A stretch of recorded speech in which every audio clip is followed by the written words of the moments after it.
siya may recommend sa mga taong gusto siyang tikman dahil hype siya, and yung ibang influencer, ibang vlogger is hindi talaga sila nagpakatotoo sa review nila. Yung honest, yung totoong review nila para dun sa Overload Pares. Kasi as a vlogger, as an influencer, you need to tell the people kung ano talaga yung review nyo. Masarap ba siya? May lasa ba siya?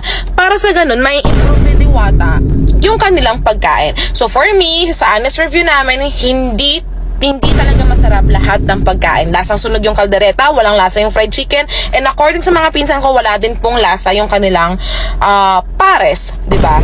For today's video ay pag-uusapan natin ang part 2, bad experience ni Ate Girl sa Diwata Pares Overload.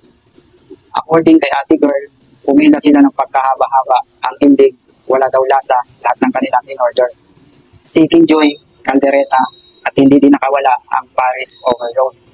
At isa pa dito, nagkulang daw ang kanilang in-order ng Pares Overload at nag-complain sila. According kay Ate Girl, hindi daw maganda ang attitude ng staff ni Diwata. At sinabihan sila sinungaling. Diwata Overload Pares, pinipilahan. Tingnan nga natin kung worth it, part 2. So ayan guys, mayroon akong uploaded sa aking TikTok page na part 1 ng aking Diwata Overload Pares experience. So yun na nga guys, itong part 2 na to, dito ko sasabihin kung paano kami tinrato ng kanyang staff, guys. Opo. 'Di ba?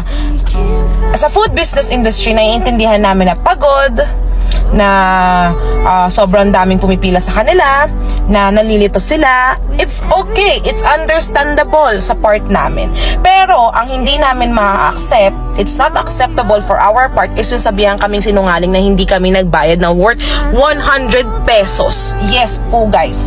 So ito na nga po guys, meron kaming binili na Overload Pares, 8 kami. So ang na-serve lang sa amin ay I think 5 ata, hindi ko alam. 5, oh yes, 5. Tapos, sabi ng pinsan ko, kulang pa kami ng 3. Pero, nagkataon na yung stub namin is naibigay namin kaagad dun sa soft drinks without knowing na wait lang, hindi pa pala kompleto yung ating food. Kasi naghahanap kami ng table. So, parang sa excitement namin, ganon, na parang, ay shucks, yung overload natin hindi pa kompleto. So, ito na nga, bumalik kami dun sa area kung saan kinukuha yung Overload Pares. Okay. So, understandable sa part namin na sabihin, ay ma'am, sorry po, nalito lang po kami, ganyan. Or acceptable din na, ma'am, ano po nangyari? Sabihin niyo mo muna sa amin, paano ba yung ginawa niya? Bakit niya nakalimutan yung tatlong pares niya, order ninyo? So, okay sa amin yon. So, makakapag-usap tayo ng matino. But, sinabihan kami, ay, wala na po yan. Ah, ano yun? Binayaran po namin yung 100 pesos na yun. So, bali 300 pesos po yung binayaran namin. Tapos, sabihin lang sa amin na, wala na po yun, hindi na pala talaga pwede, sinungaling po kayo. Ha? Dahil sa 100 pesos, sinabihan kami sinungaling ng staff ni Diwata. Yes po, yes. Sinabihan po kaming sinungaling ng staff niya na nandoon. Night shift, ano yun, syempre 2 AM in the morning, hindi ko kilala yun, pero ano din siya, ganun din siya. And then nandun siya sa station na nagbibigay ng lechong kawali. Yes po, dun siya sa station na yun. So, hindi ko alam kung ma-upload ko dito yung picture niya, pero Diwata is very, very popular. So, ang kailangan nilang ingatan is yung mga taong kumakain sa kanila. Dahil ito yung magbibigay ng trabaho bawat isa sa kanila. Opo. 'Di ba? Hindi ko sinasabing customers are always right, but doon sa sinabi niya sa amin kaagad na ay wala na po yan, hindi na po namin mabibigay yan, tapos sinungaling po kayo, hindi namin matatanggap talaga yun guys. Tapos yun pa, hindi pa kami nakakakain ito guys ha, hindi pa po kami nakakakain. Pero, nung kakain na kami, mas lalo kaming nawalan ng gana dahil dun sa nangyari. Wala na po talagang lasa yung pagkain. Yes. Yung fried chicken, guys, ano naman lang yung, magkaano lang naman yung flour, yung asin, yung paminta, para lang magkalasa yung chicken, magkano lang po yun, 'di ba? Doon naman, para naman sa worth it naman yung pumila kami doon ng 1 to 2 hours, 'di ba? Tapos titikman namin yung chicken na wala talagang lasa, guys. Mas masarap pa talaga yung lutong bahay or sa kalenderya. Ganun po, opo. Tapos yung kaldereta. So, ayun po, na-disappoint kami dahil hindi na masarap yung pagkain. Inaway pa kami doon, mahaba pa yung pila. Pero, ganun talaga, ginusto namin ma-experience yung Diwata Overload Pares eh. So, yeah.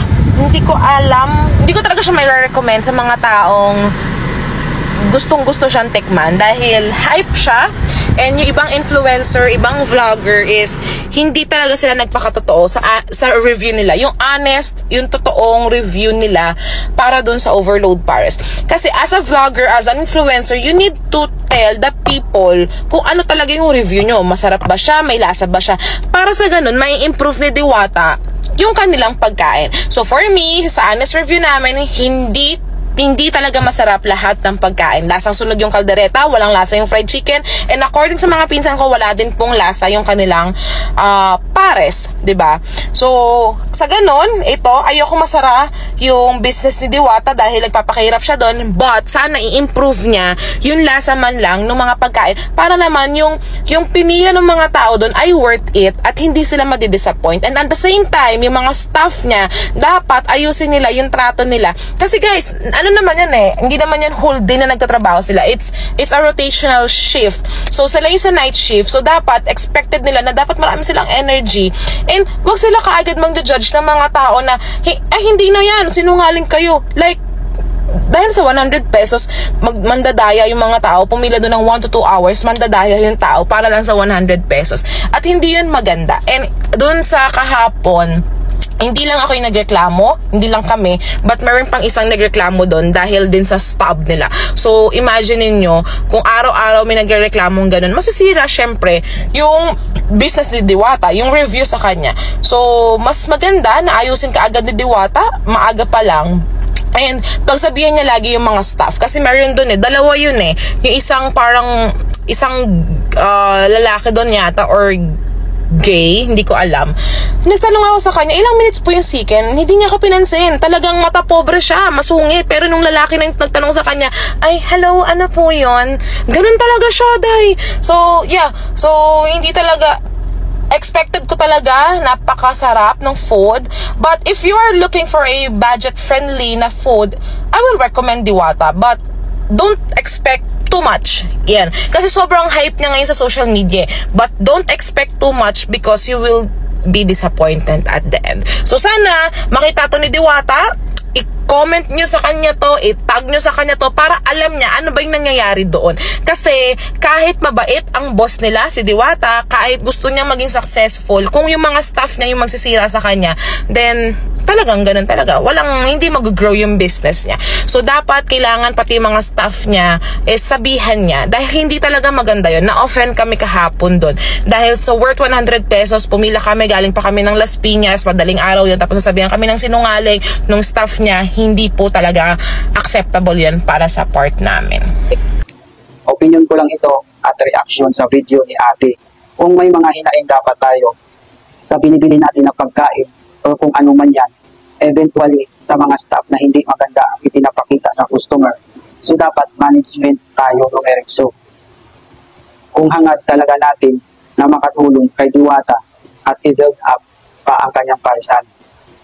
Alam naman natin na pinag-aralan palang ni Diwata ang food business. So hindi naman siguro ini-expect ni Diwata na mag-click ang kanyang parisan at marami ang magpuna sa kanya. Kung intensyon talaga na makatulong kay Diwata, why not nakausapin siya? Handa naman siguro siya na humarap para sa ikabubuti ng kanyang parisan. So opinion ko lamang ito. Ikaw, anong opinion mo? I-comment down below para malaman natin.